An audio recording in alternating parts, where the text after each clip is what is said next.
So hello बालकों, शुरुआत करते हैं क्वेश्चन नंबर 149 ऑफ एनएलएम। तो क्वेश्चन नंबर 149 ऑफ एनएलएम हमें क्या कह रहा है? A body of mass 2 kg is place in a incline plane. ठीक है, कोई इंक्लाइन प्लेन अपन ने बना दिया और इंक्लाइन प्लेन का एंगल जो है वो 30 डिग्री है और वहाँ पे कोई अपना एम मास जो है वो पड़ा हुआ है जो कि 2 kg का है। Plane as a incline 30 degree. What is the friction force experience the coefficient is 0.8। जो तुम्हारा कॉफिशिएंट है वो 0.8 है, मतलब जो नीचे लेके आ रहा होगा वो क्या होगा, एम जी साइन थीटा। इससे जस्ट पहले वाले क्वेश्चन में एफबीडी बना के अच्छे से एक्सप्लेन करा हुआ है। और इस साइड जो होगा वो एम जी क्या हो जाएगा, कॉस थीटा हो जाएगा। यहाँ लगने वाला जो नॉर्मल होगा एम जी, और यहाँ से जो नॉर्मल जा रहा होगा वो तुम्हारा ये है। अब अपन को फ्रिक्शन फोर्स एफ एस, जो लिमिटिंग फ्रिक्शन है वो क्या होता है, न्यू एस एन होता है। उसको अगर मैं कैलकुलेट करना चाहूँ तो न्यू एस जो होगा वो कितना होगा, न्यू एस तुम्हारा 0.8 दिया हुआ है और नॉर्मल जो हो जाएगा वो एम जी कॉस थीटा हो जाएगा।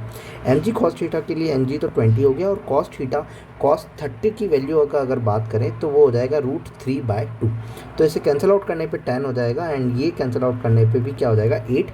तो नॉर्मली 8 मल्टीप्लाई √3, 8 मल्टीप्लाई √3 समथिंग अपना कोई फ्रिक्शन फोर्स आया कि भाई 8√3 जो है वो अपना फ्रिक्शन फोर्स है।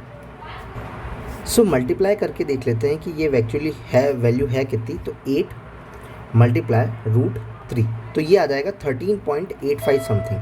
तो कितना आ रहा है 13.85 समथिंग, 13.85 समथिंग। ये तुम्हारा जो है वो नॉर्मल फोर्स है जो कि एक्चुअली है कितना, तुम्हारा फ्रिक्शन फोर्स है कि ये है फ्रिक्शन फोर्स अपने पास में इतना। और what is the friction force experience बताना है। देख लेते हैं कि लगने वाला फोर्स जो है वो कितना है। लगने वाला फोर्स की बात करें तो लगने वाला फोर्स मतलब कि जो मूवमेंट इसको करवा रहा है वो कितना है एम जी, मतलब कि 20, और साइन 30 की वैल्यू कितनी हो जाएगी 1/2। तो ये आ रहा है 10। मतलब लगने वाला जो फोर्स है वो फ्रिक्शनल फोर्स से कम है। दैट मीन्स कि ऑब्जेक्ट जो होगा वो मूव नहीं कर रहा होगा और उसका जो फ्रिक्शन फोर्स होगा वो किसके बराबर होगा, 10 वाले के बराबर होगा।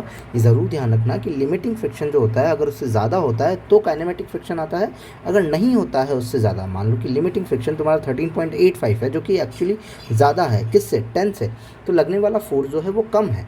इसीलिए जो फोर्स लगता है वही क्या होता है, तुम्हारा फ्रिक्शन फोर्स होता है। तो ऑप्शन नंबर कौन सा हो जाएगा? So if you like then subscribe. Thank you.